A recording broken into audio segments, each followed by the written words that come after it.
My apologies, kiddos, but I thought I hit record and I realized after I put my border down that I did not. But hopefully by now, since we've made about almost 20 of these, you don't necessarily need the video for it, but just remember, tape your page down straight, 1/4 inch on each side, and then a 1/2 inch up for the title block, and then you'll split your title block into 4, 3, 2, and 1.5, and a 1 inch space. So what we'll do for this one is an oblique of the shape that's being shown in the upper left.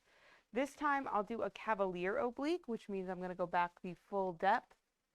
And I'll also do it with a 45-degree angle, just to kind of reiterate that you just need to be consistent with your angle. And what I mean by that is how, for example, in this drawing, I did a 30-degree angle, but I was consistent with it. So when I went back at 30 degrees, I took all of my depth measurements and I projected them back at 30 degrees. And so as long as you're consistent with the angle in a drawing, that's the most important part of the drawing itself. So again, I'm just going to start my front view kind of just as it appears in the orthographic, always making sure that my T-square is flat against my drafting board. And I'll just kind of start off my front view with a nice little starting point, and then I'll just do an overall length and an overall height. And so I have an overall height of 2.5. So I'm just going to measure at 2.5. And an overall length of 4. Now with this one, because it has that little kind of, essentially has these two front faces and then it protrudes back with that bigger face, some of this front view is going to get erased, but that's okay. We're still just going to start with just an overall front face. And then we'll kind of just carve out where those two frontal faces are. And they are 1 1/8 inch in length or in width. So I'm going to measure 1 1/8 on this side. And again, 1 1/8.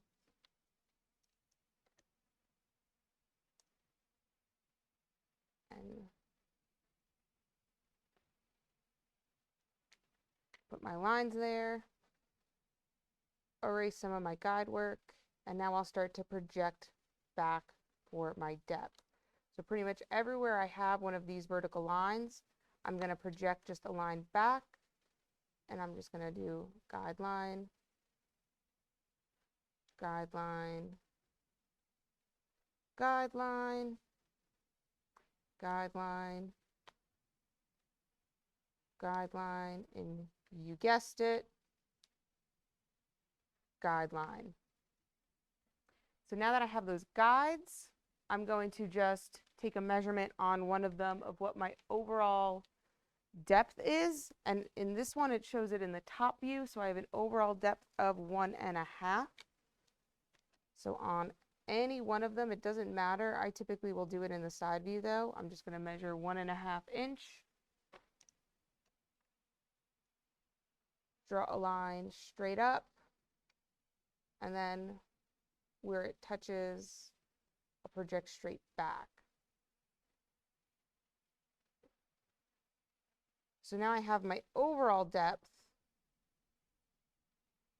And now I need to kind of just put that little back face here in the middle. So that back face is, and let me try to refocus this a little bit. I see it's a little blurry. There we go. So this little ledge for the back is back 3/4 of an inch. And so I'm just going to measure 3/4 of an inch, make a mark, draw a line straight across,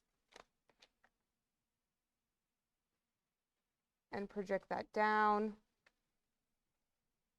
and then across again. And now I can go through and erase the guidelines of this part that was initially on my front face, but that would get cut out on my object itself. So cavalier obliques tend to look a little distorted when it comes to looking at your object, because it tends to look like it has a little bit more depth than the object really does have. So if we even kind of just look at it in that orthographic, it doesn't really seem like it would be as thick as it's looking here. So cavalier obliques are typically used for when there's some side details that we really need to be looking at, as versus a cabinet oblique like we did here tends to look a little bit less distorted, and it kind of just focuses more on those front details of the drawing itself.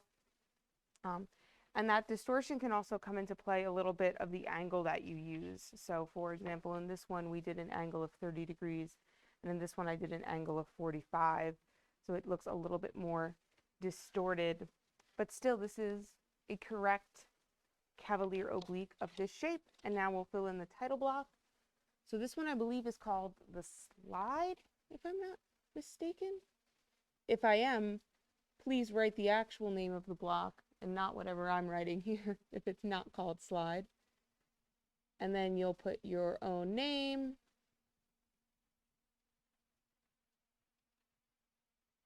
the date that you drew this on, the scale that you drew it at. So in this case, we drew it 1:1. 1 inch on paper is 1 inch in real life. And then how many drawings are associated with this block. And this is drawing 1 of 1.